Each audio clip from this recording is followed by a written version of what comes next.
This is the Annapolis Valley of Nova Scotia. A quiet, peaceful, rural community made up of farms and orchards. In the heart of the valley is this farm, Oaklawn Farm. At first glance, it appears to be a typical valley farm. Located on the outskirts of the village of Aylesford, it's the home of the Rogerson family. All seems normal now, so it's hard to imagine that in a few hours there will be hundreds of people here. This is not an ordinary farm. This is Oaklawn Farm Zoo, home to hundreds of animals representing about 100 species. Oaklawn Farm Zoo is not a typical farm, nor is it a typical zoo. This is a zoo with a difference. Yeah, right. What makes it different? Join us in our visit and see for yourself. There are animals here from all over the world.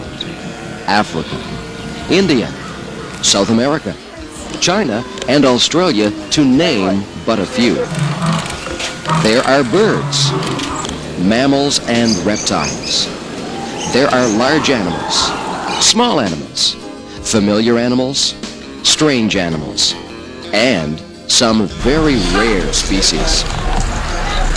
Let's start our tour close to home and with animals familiar to us. Smokey is a good example of many of the representatives of North America. He's a black bear, found as an orphan near St. Margaret's Bay. His cousins in the wild are classified as an endangered species, but Smokey will live a comfortable existence here. The Canada goose, a beautiful and majestic bird. Seen in this setting, you can truly appreciate its beauty. Western Canada is represented by the cougars, Sheila and her mate. From the north, we have the snowy owl. They will sometimes venture as far south as Nova Scotia in search of food. Also from the north is Sasha, an Arctic fox, seen here in its summer coat. Other North American species found here are the skunk, turtles, raven, the soft-shelled turtle from Florida, and the raccoon. There are many more North American species to see, but let's move on and explore some of the representatives from China. Birds are fascinating creatures, and China has some of the most exotic birds in the world. The golden pheasant is one of the most beautiful examples. And this is a blue-eared Manchurian pheasant. It's one of the rare varieties of birds where both the male and the female have identical coloring. You may be surprised to hear that this fellow is also native to China. Yes, the Bactrian camel roams the Gobi Desert between northern China and Siberia. The humps are used to store fat. The camel, who doesn't eat during mating season, lives off the fat stored in his humps. Some of the rarest and most exotic animals found at Oaklawn Farm Zoo come from South America. The marmosets are one of the world's smallest monkeys. Native to the canopy of the rainforest, these little fellows are fun to watch. The marmoset is an endangered species. This little guy is a South American native as well. The guinea pig has been domesticated for thousands of years and raised as food in South America. They came to North America as pets. A cousin to the guinea pig, although much bigger, is the mara. He comes from Patagonia, in the extreme southern region. The capybara is also from South America, Brazil to be exact, and is another example of an animal that is ranched for food. He also has the distinction of being the world's largest rodent. Capybara are strict vegetarians. One of the world's largest birds, the rhea, is native to South America. Like the ostrich, they are flightless birds. A tour of the South American animals would not be complete without a visit with the jaguar. This is Titan we see here. Many countries are represented at Oaklawn. Fruit bats from Egypt. Mary, a snow monkey, comes from Japan. Wilbur, the pot-bellied pig, is from Vietnam. And this is a cuscus from New Guinea. Australia is represented by the wallaby. But there is no doubt who are the stars of the show. The king of beasts, the African lion. Blackjack, like all the lions seen here, was born and raised at Oaklawn Farm. At 1 1/2 years, he still has 3 years before reaching maturity. We can see here that Gail has an intimate relationship with these big fellows. But we can also see that not all their wild instincts are lost. Oaklawn Farm Zoo is involved in the preservation of wild animals through breeding and exchange with other zoos. An example of this was the gift of this pair of lions to the Calgary Zoo in 1993. Twig and Tari are another example of the work of zoos to preserve species. They are tree kangaroos from New Guinea and are extremely rare in the wild. There are only 80 in zoos around the world, and Oaklawn Farm Zoo is guardian to 2 of the 9 in Canada. Madagascar, a small island off the coast of Africa, is home to the lemurs. Population growth has all but wiped out their habitat, thus making them very rare in the wild. The most familiar is the ring-tailed lemur. Other members of the lemur family found here are the red-ruffed lemur, black and white-ruffed lemur, and brown lemurs. Aslan and his fellow lions may be the big attraction, but they are not the only big cats here. We've seen the cougar and the jaguar. Now we visit the Bengal tiger. From India, they are among the most regal of the big cats. Oaklawn has a pair of Bengals, Kamala and Fritz. Similarly, there is a family of jaguars.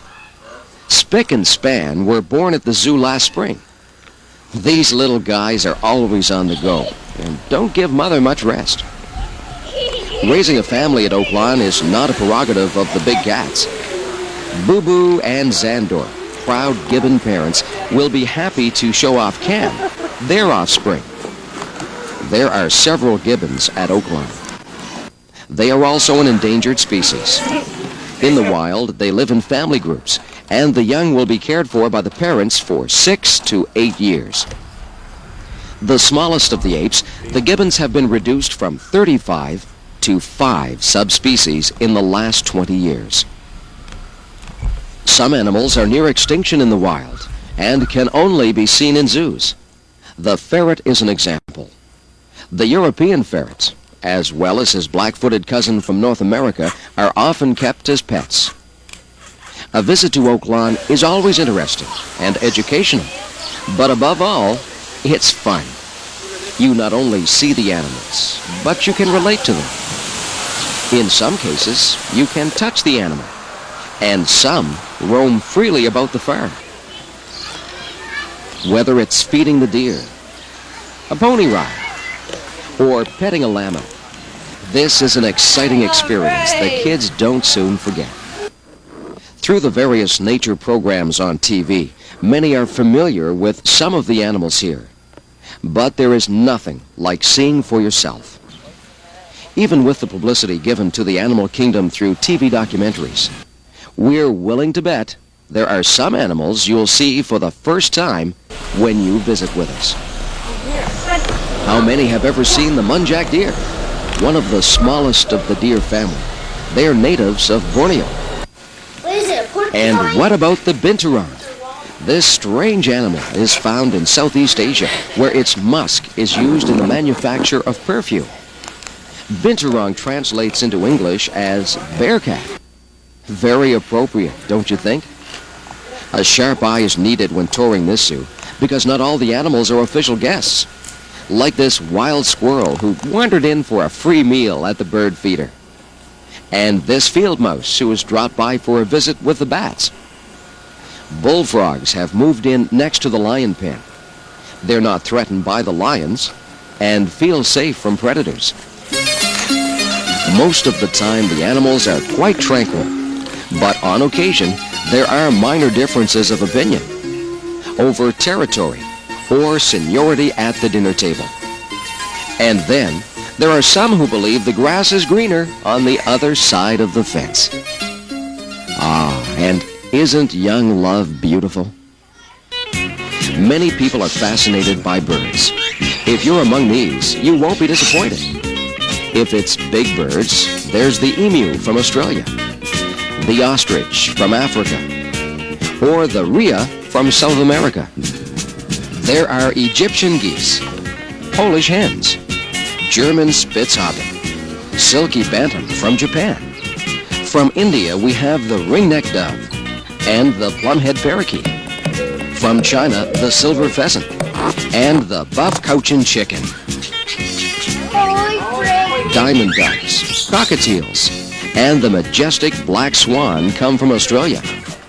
There are African lovebirds, our Canadian barred owl, and of course, everyone's favorite, the peacock from India. Now you might have to step in here to the continent of Africa is also well represented. The lions are native to Africa, and so is the Grant zebra. Also from Africa are the pygmy donkey, pygmy goats, the eland, the genet, and the meerkat. Burma has contributed this 12-foot python. One of the most exciting aspects of a visit to Oaklawn Farm is the sight of newborn animals. We never know from one visit to the next what we'll see. Many of the animals at this zoo are native to tropical regions. Have you ever wondered how they cope with our Canadian winters? As we see here, the camels simply grow a winter coat. The zebras don't seem to mind the cold, and the llamas and Jacob sheep follow the example of the camels. The lions and other big cats grow a thicker coat and seem to enjoy the cool weather and romping in the snow. Spick and Span certainly take winter in their stride. For Ron and Gail, wintertime is almost as busy as summer. The chores of care and feeding carry on as usual, and there are newborn animals to care for. Winter does provide more time for the Rogersons to enjoy the companionship of the animals. Even Smokey will interrupt a winter snooze to play with Gail. This is the Arctic fox in summer. Seen here in his winter coat, we can appreciate how they survive our northern winter. Yes, all the animals adapt to winter. Some better than we humans. Oaklawn Farm Zoo, like all zoos, is an exciting place to visit. It's fun. It's educational. It's entertaining.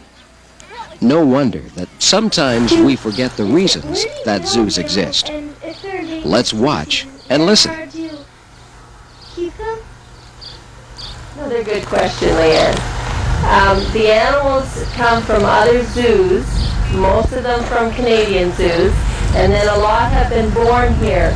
And we send some of our animals to other zoos. And ones that are very endangered sometimes go to zoos on what are called breeding loans. Those lion-tailed macaques came from a zoo in Western Canada, and they're here from Winnipeg on a breeding loan. That means they really belong to the other zoo, but they're here to stay with us to hopefully raise young. Thing is, in the wild, the habitat, that means the place where they live, is being destroyed. And there are places where big cats like the tigers are being shot and their body parts used for human medicines.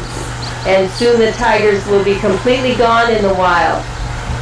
And if we didn't have some big cats here, hopefully to keep raising them, so there will be big cats in a few years, your children may never ever get to see them. So that's one of the functions of zoos, is to breed animals in captivity so that we can keep them around.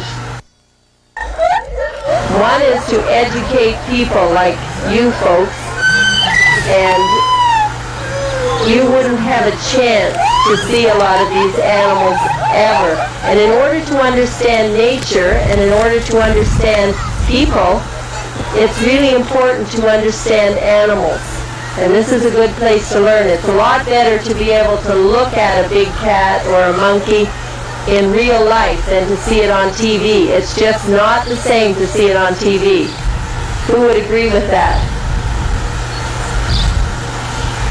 One of the other functions of zoos, and we've already talked about this a bit, is to keep a bunch of animals in captivity that have been bred here for generations. That means their parents, their grandparents, their great-grandparents have been raised in zoos for a long time. They weren't taken from the wild in the last few years. They've been raised here. So they're actually sort of extra animals. And maybe someday, and they're actually doing this with a few places, maybe someday some of the animals will be able to be released back to the habitat when times change. So it's important we keep animals here. No, right, it's a baby African lion, and she's 4 weeks old. She was born in Easter, and her name is Esther.